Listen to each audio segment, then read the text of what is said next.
સમિતિ દ્વારા જે આયોજિત જન આક્રોશ યાત્રા જે વિસ્તારમાંથી ગુજરી રહી છે ત્યાં આ પ્રકારની વાતો રજૂઆત થઈ છે.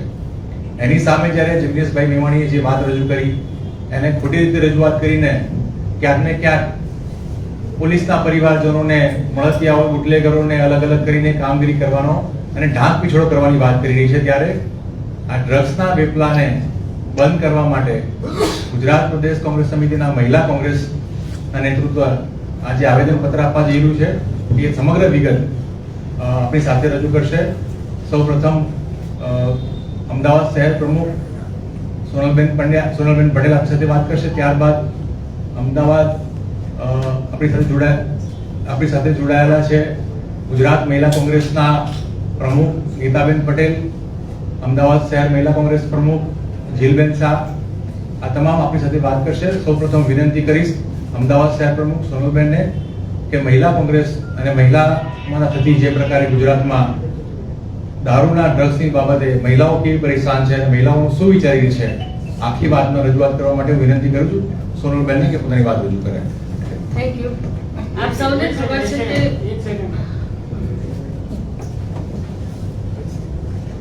હેલો સંભળાય છે? ઓકે. આપ સૌ જાણો છો કે અત્યારે ઉત્તર ગુજરાતમાં જનસંઘર્ષ યાત્રા ચાલી રહી છે અને એમાં શરૂઆતમાં જ આગળ જણાવ્યું તે રીતે થરાદમાં શિવપુરા ગામ આગળ જ્યારે સ્થાનિક મહિલાઓએ રજૂઆત કરી કે ત્યાં આગળ દારૂ અને ડ્રગ્સના અડ્ડા ચાલે છે અને જોવાની વાત જે આપણે એક વિડીયો પણ જોઈએ છે જિગ્નેશભાઈએ રજૂ કરી હતી તેમાં બધું જ એકદમ અંદર ક્લિયર દેખાતું હતું, ક્રિસ્ટલ ક્લિયર. એટલે એ દિવસે આ રજૂઆત થઈ અને પછી પોલીસની સમક્ષ જે વાતો થઈ આપ સૌ જાણો છો.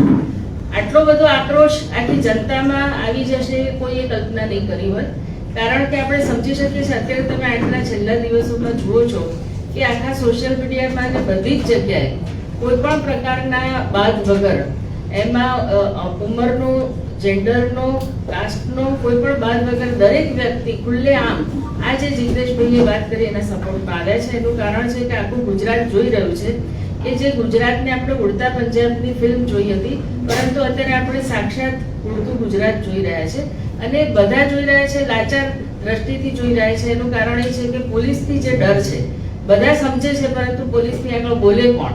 અને એટલા ખાતર લોકો અત્યાર સુધી ચૂપ હતા. ભરેલો અગ્નિ હતો એ અચાનક જ ફૂટી પડ્યો છે અને આખા રાજ્યમાં આ વાત એકદમ હલચલ મચાવી દીધી છે. મુખ્ય વાત એ છે કે ગાંધીજીનું ગુજરાત આપણે વાત કરીએ છીએ ત્યારે જ્યારથી ગુજરાત અસ્તિત્વ આવ્યું ત્યારથી ગાંધીજીએ જે નશા મુક્તિની વાત કરેલી હતી અને એ હાકલને કારણે ગુજરાતમાં દારૂબંધી હતી, પ્રોહિબિશન ચાલે છે. પરંતુ આ ફક્ત પેપર પર જ છે, ખાલી કાગળ પર છે, કોઈ પ્રોહિબિશન નથી. આપણે જાણીએ છીએ રીતે છૂટથી દારૂ મળે છે અને ઘરે પણ ઓર્ડર આપે તો દારૂ આપવા આવે છે. એટલે સુધી કે કેટલાક પોલીસ સ્ટેશનોમાં પણ આ રીતે ખુલ્લેઆમ દારૂ પીવાતો હોય છે અને દારૂની મહેફિલ જેમ કે ઉજવાતી હોય છે. આ સંજોગોમાં એની સાથે સાથે હવે છેલ્લે ડ્રગનું એક દૂષણ બહુ ભયંકર અંદર પ્રવેશ્યું છે. દારૂમાં તો કદાચ ખબર તરત પડી જાય છે, એટલે છોકરાઓ ખાસ કરીને બહુ ચિંતા જે છે યુવાન વર્ગની છે કે જે લોકો દારૂ પી નથી શકતા એટલા બધા ઉપરની, પણ ડ્રગ્સમાં એટલો બધો ખ્યાલ શરૂઆતમાં મા બાપને આવતો નથી, પરંતુ જેમ જેમ આદત વધતી જાય અને છેલ્લે ઘરમાંથી પૈસા ચોરી થવા માંડે, ઘરેણા ચોરી થવા માંડે, બાળક જે છે તે આખું બીજે રવાડે ચડી જાય ત્યારે મોડું થઈ ગયું હોય છે અને મા બાપને ખબર પડે છે તો આ ડ્રગ આટલું બધું આવે છે ત્યાંથી. આંકડાઓ ઘણા બધા આપણી પાસે આવે છે કે આટલા કિલો ડ્રગ પકડાયું, આટલા કિલો ચરસ પકડાયું. એનું કારણ છે કે ગુજરાતની જે આ બોર્ડર છે પોરસ બોર્ડર છે. આ બાજુ દરિયા કિનારો છે અને પેલી બાજુ આપણે પાકિસ્તાનને અડીને આખી બોર્ડર આવી છે, એટલે ગુજરાતની સ્થિતિ યુનિક છે. આ એક પોરસ બોર્ડર હોવાને કારણે છૂટથી આ રિસર્ચ સ્મગલિંગ થાય છે અને મોટા પાયે, એટલે આપણે કલ્પના ના કરી શકીએ. પકડાય છે તે અમુક 1000 કિલો જથ્થો પકડાતો, આજે અખબારમાં પણ આવેલી છે ડિટેલ, પરંતુ એ તો પકડાય છે તો ખરેખર કેટલો જથ્થો આવતો હશે અને એનું કન્ઝમ્પશન કેટલું થતું હશે સમજવા જેવી વાત છે. જ્યારે આખું આ ગુજરાત ચિત્કાર કરી રહ્યું છે કે આ દારૂબંધી અને ડ્રગ્સનો વેપલો અટકાવો, અને કોના આશીર્વાદથી થાય છે? પોલીસ તો ખરા જ, પરંતુ પોલીસની એકલાની હિંમત તો ચાલવાની નથી. એમાં ઉપરથી નીચે સુધી પોલીસ ખુદ કહે છે કે અમે ઉપરથી નીચે સુધી અંદર જોડાયેલા છે અને અમારા હપ્તા ગાંધીનગર સુધી પહોંચે છે. આ એક ઓપન સિક્રેટ છે. અને આ ઓપન સિક્રેટ જ્યારે બધા જાણે જ છે તો તેના ઉપર કંઈ પગલાં નથી ભરાતા. અને લોકોનો જે આક્રોશ છે અત્યારે એકદમ ફૂટી પડ્યો છે. આજે દરેક જગ્યાએ જ્યાં આગળ આ વાત મુકાય છે ત્યાં એક અવાજે સમર્થન આવી રહ્યું છે કે ગુજરાતમાં આ ડ્રગનો વેપલો બંધ થવો જોઈએ. અમે પણ કહીએ છીએ સે નો ટુ ડ્રગ્સ, અને એની સાથે સાથે આલ્કોહોલને પણ બિલકુલ બંધ થવું જોઈએ. જો તમે આટલા વર્ષોથી આ પોલિસીને ઇમ્પ્લિમેન્ટ કરતા હોય તો કેમ બંધ નથી થતું? અને ગુજરાતનું જે યુવાધન અને સ્ત્રીઓ જે છે તેને તો વધારેમાં વધારે એના ભોગ બનવું પડે, કારણ કે મારઝૂડ થતી હોય છે. એમને ઘરે જે એમના બાળકો ભણવા માટે, એમના પોષણ માટે જે પૈસા વપરાવા જોઈએ તેને બદલે ડ્રગ્સના રવાડે જ્યારે ઘરના લોકો ચડી જાય છે ત્યારે સૌથી મોટું જે રિસીવિંગ એન્ડ છે તે મહિલાઓ છે. અને મહિલાઓને જે ઘરેલું હિંસાનો અત્યાચારનો ભાગ બનવો પડે છે, પોતે કમાઈને જે પૈસા લાવે તે આવી રીતે વેડફી નાખવા પડે છે. તો મહિલાઓ એટલા માટે પકડીને બેઠી રહેલી હતી, પણ અત્યારે મહિલાઓ પણ આજે બરાબર ચીડાયેલી છે. અને તેટલા માટે તમે જો જુઓ તો ચારે તરફથી સમગ્ર ગુજરાતમાંથી આ સમર્થન મળવાનું કારણ જ આ છે. આ કોઈ પોલિટિકલ ઇસ્યુ નથી. આ ફક્ત પોલિટિકલ ઇસ્યુને કોઈ બોલાવવાની જરૂર નથી. આ ઇસ્યુ બિલકુલ સામાજિક છે અને લોકોના હૃદયને અને લોકોના જીવનને બરાબરનો આ ટચ કરે છે. અને એટલા માટે આટલો મોટો પ્રતિસાદ. અને એની સાથે સાથે એ પણ સમજવા જેવું છે કે ભાજપ તરફ લોકો એટલા બધા નારાજ છે કે આ ફક્ત ડ્રગની વાત નથી, બીજી બધી જ મોંઘવારી હોય, શિક્ષણની વાત હોય, આરોગ્યની વાત હોય, બધાથી પરેશાન છે. અને એક આ જેને કહેવાય કે એક પોઈન્ટ મળી ગયો છે, ટર્નિંગ પોઈન્ટ, અને લોકોને આટલો બધો ગુસ્સો ફૂટી નીકળ્યો છે. તે વખતે કોંગ્રેસ પણ બરાબર આમાં સમર્થન આખી વાતને તો આપે જ છે, પરંતુ અમે લોકોએ આ કારણસર અમદાવાદમાં પરમ દિવસે એટલે 29 તારીખે કોલ આપ્યો છે. અને અમે લોકો જૂની જે કમિશનરની ઓફિસ હતી ત્યાંથી કલેક્ટરની ઓફિસ સુધી એક રેલી કાઢવાના છે, સે નો ટુ ડ્રગ્સ. એમાં યુવાનો, NSY, મહિલા કોંગ્રેસ, આખી કોંગ્રેસ જોડાવાની છે. અને આ રીતે અમે કોલ આપ્યો છે. આ શરૂઆત કરીશું. અન્ય સંગઠનો પણ જોડાવાના છે જે લોકો આ કોઝમાં માને છે. અને આ રીતે અમે આ લડતની શરૂઆત કરવાના છે. અને જ્યાં જ્યાં જરૂર પડે ત્યાં બીજા પણ જે કામ કરવાની હશે, જ્યાં જનતા રેડ હોય કે બીજા જે વાતો હશે. અને ખરેખર તો જ્યારે પોલીસ પોતે આ પ્રોટેક્ટ કરતી હોય ત્યારે અમારે રેડ પાડવાની હોય જ નહીં. પરંતુ પહેલા પણ અમે લોકોએ મહિલા કોંગ્રેસમાંથી જનતા રેડ પાડેલી હતી, અને અત્યારે પણ મહિલાઓ અને બધા જ લોકો આ રેડ પાડતા અચકાશે નહીં.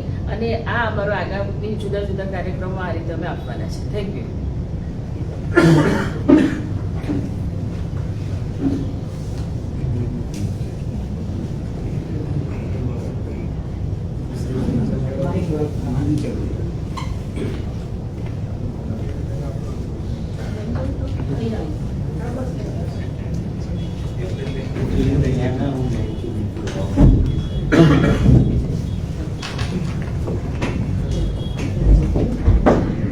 આ બાજુ આવી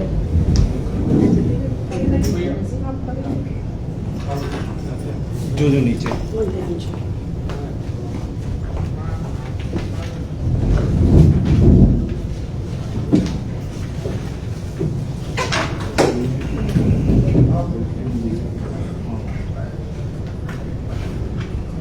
નમસ્કાર. હમણાં જ સોનલબેને વાત કરી. આજે ગુજરાત પ્રદેશ મહિલા કોંગ્રેસ અને અમદાવાદ શહેર કોંગ્રેસ દ્વારા પ્રેસના માધ્યમથી અમે સરકાર સામે અવાજ ઉઠાવી રહ્યા છીએ. છેલ્લા એક અઠવાડિયાથી જે ગુજરાતની અંદર જે વિવાદ ચાલી રહ્યો છે અને પોલીસ કર્મચારીના પરિવારવાળા જ્યારે રોડ ઉપર ઉતર્યા છે, ત્યારે મારે તમારા માધ્યમથી કહેવું છે કે ભાઈ, પોલીસ પરિવારને રોડ ઉપર આવવાની ક્યાં જરૂર છે? પોલીસ પરિવારને આમાં ઇન્વોલ્વ થવાની જરૂર જ નથી. કારણ કે આ જે પ્રશ્ન ઉઠાવ્યો છે જિગ્નેશભાઈએ, એ પૂરા દેશના હિતમાં ઉઠાવ્યો છે. એની અંદર પોલીસ પરિવાર પણ આવી જાય છે. શું એમના બાળકો નથી, એમના યુવાનો નથી જે નશા તરફ ધકેલાઈ રહ્યા છે? અને જો એ પટ્ટા ઉતરાવી દેવાની વાતના વિરુદ્ધમાં જો એ લોકો આવ્યા હોય તો ભૂતકાળમાં ભાજપના ધારાસભ્ય હીરાભાઈ સોલંકી નથી બોલ્યા? એ વખતે આ પરિવાર ક્યાં ગયા હતા? એટલે આ જે વિરોધ કરી રહ્યા છે, કરી નથી રહ્યા, કરાવી રહ્યા છે. એટલે મારી તમારા માધ્યમથી પોલીસ પરિવારને પણ નમ્ર વિનંતી છે કે તમે કોઈ રાજકીય હાથો ના બનો, કારણ કે આ એક રાજકીય હાથો જ બનાવવામાં આવી રહ્યો છે. હમણાં 2 દિવસ પહેલા હિંમતનગરની અંદર જન આક્રોશ યાત્રા જ્યારે અમારી નીકળી રહી હતી ત્યારે પોલીસ પરિવારની કેટલીક બહેનો આગળ આવીને વિરોધ કરવા લાગી અને એમાં અમારા ત્યાંના સ્થાનિક કાર્યકર્તાઓએ જોયું તો એ ટોળાની અંદર પોલીસ પરિવારના લોકો ઓછા હતા, પણ ભાજપના કેટલાક હોદ્દેદારો અંદર જોડાયેલા હતા. એટલે આ વિરોધ પરિવાર નથી કરી રહ્યું, આ ભાજપના લોકો કરાવી રહ્યા છે. અને એ વિરોધ શા માટે? શું જિગ્નેશભાઈએ ખોટી વાત કરી છે? જન આક્રોશ યાત્રા અમારી જે ઉત્તર ગુજરાતની અંદર નીકળી છે ત્યારે અમિતભાઈ અને અમારા વિપક્ષ નેતા તુષારભાઈ જન સુધી જઈ અને લોકોની વેદના સાંભળી રહ્યા છે, લોકોનો આક્રોશ સાંભળી રહ્યા છે, પબ્લિકને શું મુશ્કેલી છે એ સાંભળી રહ્યા છે. અને એના દ્વારા ત્યાંના લોકોએ, ત્યાંની મહિલાઓએ રજૂઆત કરી કે ભાઈ અમારું યુવાધન બરબાદ થઈ રહ્યું છે, અમારા ઘર બરબાદ થઈ રહ્યા છે, કેટલાક પરિવાર ભાગી પડ્યા છે, કેટલીક યુવાન દીકરીઓ વિધવા થઈ રહી છે અને આ ખૂબ બધી વધી રહી છે. સ્કૂલોની આજુબાજુ, મંદિરની આજુબાજુ, ખૂણે ખાચકે બધે જ્યાં જોવો ત્યાં દારૂના અડ્ડા, જુગારના અડ્ડા અને હવે આ નવું એક તો ડ્રગ્સની બધી ચાલુ થઈ ગઈ છે. ચરસ ગાંજો તો ગામડામાં હતો જ. તો આ બધા વ્યસનોથી અમને મુક્ત કરાવો. અને એમનો અવાજ લઈ અને જિગ્નેશભાઈએ પોલીસમાં રજૂઆત કરી. તો શું વિપક્ષને કોઈ રજૂઆત કરવાનો અધિકાર નથી? આ લોકતંત્ર છે, લોકોને બોલવાનો હક છે. માટે એમને શું પેટમાં દુખ્યું એ સમજણ નથી પડતી. કારણ કે હમણાં સોનલબેને કહ્યું કે કેટલાક છેલ્લા સમયથી કેટલા બધા પ્રમાણની અંદર ડ્રગ્સ આવી રહ્યું છે દેશની અંદર. તો છેલ્લા 2021 થી લઈ અને 2025 સુધી આપણે જોઈએ તો 16,000 કરોડ રૂપિયાનું ડ્રગ્સ ગુજરાતની અંદર આ બંદરો ઉપરથી પકડવામાં આવ્યું છે. હવે તમે જુઓ કે આ પેપરની અંદર આપણે જોઈએ છીએ તો ડ્રગ્સ પકડાવાના કિસ્સા 15 દિવસે, મહિને એકવાર બતાવવામાં આવે છે. એટલે આ લોકો 16,000 કરોડનું ડ્રગ્સ પકડાયું એ બતાવે છે, પણ એની સામે 100 ગણું ડ્રગ્સ ગુજરાતની અંદર ઘુસાડવામાં આવે છે. 10 વાર ઘુસાડે અને એક વાર નાનું એવું પકડાવે અને પબ્લિકને ઉલ્લુ બનાવવાની વાત કરી રહ્યા છે. મોટા પ્રમાણમાં ડ્રગ્સ ગુજરાતની અંદર વ્યાપી ગયું છે અને આના દ્વારા આપણું યુવાધન ખલાસ થઈ રહ્યું છે. કોલેજમાં અભ્યાસ કરતા યુવાનો ગલ્લા ઉપરથી જો એમને ડ્રગ્સ, ગાંજો અને ચરસ મળી રહેતું હોય તો આનાથી દુઃખની વાત બીજી કઈ હોઈ શકે? ગાંધીનું ગુજરાત અને ગુજરાતને ડ્રાય રાજ્ય કહેવામાં આવે છે. ગુજરાતની અંદર નશાબંધી છે અને છતાં પણ સૌથી વધારે દારૂ ગુજરાતની અંદર પકડાય છે અને સૌથી વધારે દારૂ ગુજરાતમાં વેચાઈ રહ્યું છે. ઘરે ઘરે હોમ ડિલિવરી દારૂની થતી જોવા મળે છે. તો આ બધું ક્યાં સુધી ચલાવી લેવાનું? આજે અમારે પ્રેસના માધ્યમથી સરકાર સુધી આ અવાજ પહોંચાડવો છે કે જો આવનારા સમયની અંદર આ બંધીઓ દૂર કરવામાં નહીં આવે, આ ડ્રગ્સના અને દારૂના અડ્ડાઓ બંધ કરવામાં નહીં આવે તો મહિલા રેડ પાડવામાં આવશે. આજે અમારા સમગ્ર ગુજરાતની અંદર મહિલા કોંગ્રેસ દ્વારા મહિલાઓની પ્રેસ કોન્ફરન્સનું આયોજન કરવામાં આવ્યું છે અને મહિલાઓ પ્રેસ કોન્ફરન્સ દ્વારા એમનો અવાજ પહોંચાડવાની છે, આવેદન પત્ર આપી અને સરકાર સુધી રજૂઆત કરવાની છે. અને આવનારા સમયની અંદર જો આના સામે કોઈ એક્શન લેવામાં નહીં આવે તો મહિલા કોંગ્રેસ રોડ ઉપર ઉતરશે અને દારૂના અડ્ડાઓ ઉપર જ્યાં જ્યાં ડ્રગ્સ વેચાય છે, ચરસ, ગાંજા અને જુગારના અડ્ડા જ્યાં ચાલી રહ્યા છે ત્યાં રેડ પાડવામાં આવશે. કારણ કે સૌથી વધારે નુકસાન મહિલાઓને થઈ રહ્યું છે. હમણાં 2-3 દિવસ પહેલા મેં ન્યૂઝમાં વાંચ્યું હતું કે દિવસના 206 કિસ્સા મહિલાઓ પર અત્યાચારના થઈ રહ્યા છે. જો દિવસમાં 206 મહિલાઓના અત્યાચારના ગુનાઓ પોલીસની અંદર ઓન પેપર નોંધાતા હશે તો બીજા કેટલા થતા હશે એ વિચારવાની જરૂર છે. અને આવા કિસ્સાઓ દિવસે ને દિવસે વધી રહ્યા છે. એક બાજુ છેલ્લા 30 વર્ષથી ભાજપ એક હથ્થું શાસન કરી રહી છે ત્યારે મહિલા સુરક્ષાની વાતો, મહિલા વિકાસની વાતો કરવામાં આવે છે. તો મહિલા વિકાસ અને મહિલા સુરક્ષા ક્યાં છે? આટલા બધા બળાત્કાર, ગેંગ રેપ વધી રહ્યા છે એનું કારણ શું? એના પાછળ આ નશો છે. અને માટે જ આજે અમારો આ અવાજ ઉઠ્યો છે અને હવે મહિલાઓ ચૂપ નહીં રહે અને આવનારા સમયમાં મહિલા રેડ થકી આ અડ્ડાઓ અને આ દૂષણો સામે વિરોધ કરશે. આપ સૌના માધ્યમથી અમારો અવાજ સરકાર સુધી અમે આ અમારો મેસેજ પહોંચાડવા માંગીએ છીએ. Thank you very much. Gitaben 29 તારીખે ક્યાંથી રેલી શરૂ કરીને કલેક્ટર ઓફિસ જે રેલીની શરૂઆત છે રેલીની શરૂઆત જે આપણે કમિશનરની ઓફિસ જૂની હતી શાહીબાગ આગળ ત્યાંથી શરૂ થશે અને કલેક્ટરની ઓફિસ સુધી જઈ અને આવેદનપત્ર આપવામાં આવશે, જેમાં અમદાવાદ શહેર સમિતિ, જુદા જુદા ફ્રન્ટલ જેમ કે મહિલા કોંગ્રેસ, NSCI, યુથ કોંગ્રેસ અને તમામ આગેવાનો એમાં ભાગ લેશે.